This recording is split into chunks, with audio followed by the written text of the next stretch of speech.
asalaamu calaykum waraxmatullaahi wabarakaatu. walaalihii waan idin salaamay adduunka meel walbaad ka joogtaan. subax ayaa hadda ii tahay, subax wanaagsan ayaan idin leeyahay dhammaan. waxaa aada iyo aada leega codsaday abaayooyin iisoo qoreen nala wadaag caruurta cuntooyinka aa siisid 24 saac. marka maanta waxaan idinla wadaagayaa cunto walbo oo caruurta aan siinayo. quraac, qado, casho iyo 2 casriyo ayay inta badan ay cunaan. marka waa shan mar ayay wax cunaan maalintii oo dhan. marka hadda waxaan ku hormaraynaa quraacdii. quraac yar oo fudud ayaan rabaa caruurta inaan u diyaariyo oo kulul. muhiimada waxaa waaye cunto kulul inaad subaxii caruurta aad siiso maadaama xilliga qaboobiye hadda lagu jiro. waxaa fiican caruurta cunto yar oo mac oo kulul inay subaxii ay ku baxaan. marka hadda saad arkayseen waxaan soo diyaarsaday 1 xabo ukun iyo wax yar oo caano iyo qarfo yar iyo maxay ahayd sokor yar ayaan isku qasayaa. markaan isku qaso kadib rootiga ayaan gelinayaa, marba dhinac ayaan u gidinaa. kadibna subag yar ayaan rabaa caruurta inaan ugu shiilo. 2 xabo ukunne waan karin doonaa insha allah. walaalahayga haddii channelkeygana aad ku cusub tihiin fadlana soo booqda, subscribe, like, share, comment insha allah ka baxsada. waxyaabaha aad jeclaan laheedeen inaan channelkan kusoo kordhiyo waad ila wadaagi kartaan mar walba, hoos igu soo qoro codsiyadiina. anigana waxaan isku dayaa in aan soo sameeyo waxyaabaha laga codsaday. hadda marka waan dubaynaa. birtaabadii wax yar subag ayaan soo mariyay. rootigii waa kana, ukuntii iyo caanihii iyo qarfii aan isku qasaynay ayaa maxayd labada dhinac kasoo geliyay. kadibna waa kanaasaan ayaan ku dubayaa. markoo ii gaduutana waan gidinayaa. dhinac kaleetana ukun caadi ayaan dubanayay. 2 xabo ukun ayaan caruurta u boobsiinayay oo aan rabo dhinac inaan ka saaro ay ku cunaan. waxaad arki doontaan insha allah quraacdii oo dhammaystiran. quraac yar oo macaan oo fudud, caruurtana aada iyo aad ay uga helayaan waaye. soo tijaabiya insha allah. hadda waa kana saan ayay quraacdii kusoo baxday. wax yar ayaa malab korka ugu darayaa rootiga. waa kana dhinacna ukun ayaan ka saara, dhinacna moos, dhinacna waa kana rootigii oo aan soo jarjaray. fargeetadoodaad u dhiibaysaa, maasha allah kaligood ayaaba cunayaan. caanana waan usoo shubay. waa quraac mac fudud, borotiin leh, kuleelna ah. ilmaha muhiim waxaa waaye iskuul maadaama aadayaan in quraac kulul la sii ayaa fiican. conflexka ama maxay rooti suba kaliya loo marinayo ilmaha yacni nafaqo dar ayay ku ridaa. marka waxaad isku daydaan mar walba ilmaha cunto kulul oo mac oo fudud inaad siisaan. ukuntana aada iyo aad ayay u fiican tahay. ilmaha jecel ukunta subaxii ukunta u kariya way ka heli doonaan. hadda waxaa la gaaray waqtigii casriyadii. waa kana waxaan soo diyaarsaday barbarooni ayaan soo diyaarsaday.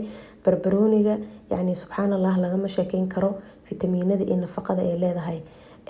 liinta laguu sheegayo, liin balbeelmada laguu sheegayo waxaa ka fitamiin C badan barbarooniga. barbarooniga maasha allah caadi ma ahan. ilmaha ugu dadaalo cunto markii lagu kariyo iyo sidiisa markii lagu cunayo way kala duwan tahay, way kala nafaqo badan tahay. marka sir yar ayaan idin sheegayaa oo caruurta aad ku siin kartaan barbarooniga. waxaa jiro cream cheese waxa la dhahay ayaa jiro oo cream ah oo yacni aada iyo aada u macaan. waad u marinaysaan caruurta. hadda aniga ayaan idinla wadaagayo. waa soo dhaqay, waa soo jarjaray. markaasaan usoo yaraysid cream cheeska waa kana sidaan ayaad u marinaysaa.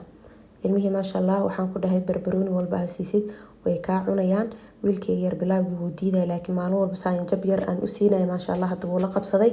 aada iyo aad ayay caruurta uga leeyahay, nafaqo badanna way ka heleeyihiin. si fitamiin badan ayaa jiro. waxaa jiro marka xawaashkan yar oo dhadhan yar ayuu u yeelayaa, cusbe ah. ayaan korka saan uga shubayaa. qasab ma ahan xawaajigan haddii aadan heli karin. sidaan ayaan ku siinayaa. liin ayaan usoo jarjaray. qof walba waa kana saxankiisa ayaan u saarayaa. innaba caadi ma ahan. caruurta qudaarta diidaysa oo kala cream cheeskaas u adeegsada. aada iyo aad ayuu cream cheeska cuntada u macaynaya. caruurtana aada iyo aad ayay uga helayaan.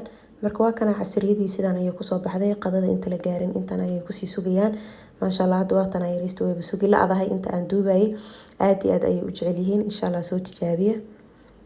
hadda waxaa la gaaray waqtigii qadada. marka qada yar ayaan rabaa caruurta inaan u boobsiiyo. waa 6 saac saad arkaysaan. waa kana mashaaridan ayaan isticmaalayaa. mashaarida maasha allah video kala gooni inaan ka sameeyo sababtoo hadda wuu igu yaryahay, laakiin nafaqada ay leedahay iyo borotiinka ay leedahay lagama sheekeyn karo. mashaaridan wax walba ayaan aniga u isticmaalaa. waa mashaarida madow, mid cad iyo mid madow ayaa jiro. tan madow oo qamadiga uu ku badan yahay waaye. markaad waa kana dhaladii ayaan kusoo shubaa, waa soo shiidaa, way iga dhamaatay. waan soo shiidaa, dhalo kale ayaan ku shubanayaa. wax walba ayaan u adeegsadaa, haddii muufo aan karinayo, haddii canjeero aan karinayo, haddii maxayd malawax, haddii baankeeg aan karinayo, innaba caadi ma ahan. caruurta waxaa laga yaabaa in ay kaa diidaan yacni mishaari inaad subaxii aad u kariso, laakiin waxaad isku daydaa in cuntadooda aad ugu dartid si nafaqadii iyo borotiinkii laga heli lahaa, faa'iidadii iyo fitamiinada laga heli lahaa, siduu cunuga yacni uu helo. micnaheedii mahan cunugii haddii uu kaa diidayo inaad iska dhaafaysid. markaad waa kana malawax oo fudud, waqti badanba aan qaadanin, qamiir iyo waxba lagu darin ayaan sameynayaa. ila daawada 3 ukun ayaan soo diyaarsaday. 2 ukun 1 ukun waad ku sameyn kartaa, laakiin 3 ukun ayaan aniga maanta isticmaalayaa. waxaan kaloo soo diyaarsaday 2 xabo moos oo iska bisil saad u jeedaan. waxaan rabaa inaan ka sameeyo pancake ayaan rabaa ilmaha inaan ugu sameeyo. marka dhaladii aan soo shiiday mishaaridii aan soo shiiday waad arkaysaan, dhaladaas dhinaca aan dhigay ayaan ku shubtay. mar walba gurigeyga lagama waayo, caafimaadkan way u fiican tahay. caruurtan maasha Allah caloosha ayay u socodsiinaysaa. maanta dhan burcad iyo bariis iyo baasta lama cuni karo, ilmahana nafaqo uma ahan. marka saas darteed mar walba dhaladaas waan buuxinaa, waan shiidaa, wax walbo oo aan isticmaalayo waan ku darsadaa. markaad waa kana 3 ukun halkan ayaan ku shubay, 2 moos intaan ayaan ku shubaa, iyo waxaan kaloo isticmaali doonaa adiga 1 koob camal oo mishaaridaasi ayaan isticmaali doonaa. waan isku soo shiidaa, markaan isku soo shiido waan soo dubaa. wallahi waxay kusoo bixisaan ku dhahay pancake aan innaba caadi aan ahayn. ilmahana maasha Allah maanta dhan waxay rabaan ku dhahay inay iska cunaan, maadaama burba uusan ku jirin. waxaan ku dhahay ilmihii wax badan ayay kaa qaadanayaan, calooshana maasha Allah lagama sheekeyn karo, way u soconaysaa. markaad waa kana koob camal ayaan ku shubay, waan shiidaa. markaan shiido waan soo dubaa, markaan soo dubo ayaad arkaysaan insha Allah sidoo kusoo baxday. marka waxaa kaloo jirto aan rabaa marka subag ma ahane maraq yar inaan u buubsiyo oo caruurtana ay ku cunaan. pancake kaliya yacni qado uguma filno, kuma dhargaayin. marka maraq yar oo fudud caruurtan ay jecel yihiin, makaroona yar aan ugu darayo ayaan maxay rabaa in ay kula cunaan. waa kana hadda markaasaan aan u shiido, dabka ayaan aadayaa. markaa dabkaan aado waan soo dubayaa. asiga dhan yacni wuxuuba qaadanaya 10 daqiiqo ayaad ku dubaysaa, waqti badan ma qaadanayo. markaad waa kana dhaladii ayaan soo dhaqay, waxaan rabaa maraq aan sameeyo oo la cabayo. marka basal iyo tuun ayaa halkaani igu jira. basasha iyo tuun iyo waxaan isticmaalayaa 1 gasac oo yaanyo ah.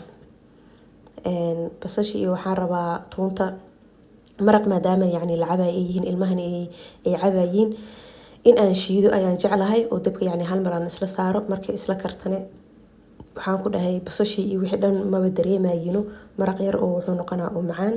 marka waa kana digsigan aad ayaan ugu soo hadlay, digsigan ayaan isticmaalayaa. digsigan markaan isticmaalay 7 daqiiqo ayay igu karaysaa maraqayga iyo makaroonadii. marka waa kana yaanyadii iyo tuun iyo basashii aan soo shiiday ayaan maxay halkaan ku shubay, wax yar saliid ayaan ku shubay. waxaan kaloo ku darayaa caanahan oo fadhi ayaan ku darayaa. caanahan maasha Allah maraqa dhadhan ayay u yeelaysaa, ilmahana dufan ayay ka helayaan. marka waxaan ku darayaa maraq ayaan ku darayaa caanahana waa caanaha fadhiyo oo garadhada loo yaqaano, ama whipping cream ayaa loo yaqaanaa ingiriiska asigana. markaad waa kana waan isku walaaqaa. makaroona ayaan soo diyaarsaday, makaroonadaasi ayaan ku shubaa. waxaan kaloo ku shubayaa gasac haafkiisa oo biyo ah, waan daboolayaa. 7 daqiiqo kadib maasha Allah waxaa kasoo baxaysa maraq aan innaba caadi ahayn. waatana makaroonada yaryarta ayaan isticmaalayaa. makaroonada aad u fiican tahay, caruurtan way korisaa, maraqana aad iyo aad ayay ugu macdahay. hadda waa kana markaasaan isku walaaqo gasaca oo yaanyadii aan ka dhameeyey, haafkiisa oo biyo ayaan ku daraa. markaan ku daro waan daboolaa, waan ka tagayaa. malawaxayga ayaan iska sii dubanayaa. inta malawaxa aan dubayo iyo inta pancake aan dubayo ayaan ka wadaa, iyo inta maraqa dabka u saarnaanayo maasha Allah way isku dhawaanaysaa. 10 daqiiqo gudaheeda qado aan caadi ahayn ayaa caruurta aad ku sameysan kartaa. waan idin tusi doonaa insha Allah qadadeeni siday kusoo baxday. mar walbana waad ku mahadsantihiin sida quruxda badan aad ila socotaan, aad ii taageertaan oo ii daawataan. jasaakallah khayr ayaan idin leeyahay meel walbo aad adduunka aad ka joogtaan. anigana farxad iyo dhiirigelin ayay ii tahay mar walbo markaad ila wadaagtaan kommentiyadiina. hadda waa kana qadadiisaan ayay kusoo baxday. maraqa waa kana oo makaroonada, maraqa ayaan kow siinayaa. maraqa markaan kow aan siiyo kadib ayaan waxaan siinayaa pancake haddii ay ku hormaraan maraqa hadhow way diidayaan, waa iska caruur, waa iska taqaaniin. marka kow maraqa ayaan ku hormarsiinayaa. aad iyo aad ayay yani muhiim u tahay caruurta inay la qabsadaan maraqa inay cabaan. Qudaar badan ayaa yani loogu dhex shiidi karaa oo nafaqo u ah oo jirkooda maasha Allah maskaxdooda iyo koritaankooda kamid ah. marka mar walba maraq aniga aan karinayo ilmaha malawax mise pancake ama waffle ayaan u kariyaa si yani aan ugu soo jiito koo hooyo maraqa cab ayaan dhahaa kadib ayaa lagu siinayaa maxay ahayd pancake mise malawax mise waffle aan kariyay markaas ilmihii wuu ku dhageysanayaa wuuna kaa qaadanayaa. marka waa kan asxaabtii haddana waxaan idinla wadaagayaa casriye yar oo ilmaha aan siinayo. wiilka yar saan idin sheegay dhibaato ayuu ka qabaa dhanka caloosha ayaa mar walba is istaagta sidaas darteed asiga yoogar yar iyo waxaan siinayaa chia seed ayaan ugu soo shubaa tanaa 2 qaando intaan ayuu cabayaa. gabadhana waxaan usoo diyaariyay yoogar iyo waxaan usoo diyaariyay cornflakes yar. cornflakeskani horta kuma badni ilmahan ma jecli inaan siiyo sababtoo wax ay usoo kordhinaysa ma lahan waa bilaa nafaqo. marka casriye camal inaan uga dhigo ayaan jeclahay laakiin casho mise quraac midnaba uguma dhigo casriye yar ayay yani ku macdaa cornflakeska ilmaha yani kuma dhargayaan. haddana insha Allah cashadii ayaan idinla wadaagayaa. cashadii waa tanaa 12 saac ayaa la gaariyay cashadii saan ayay kusoo baxday.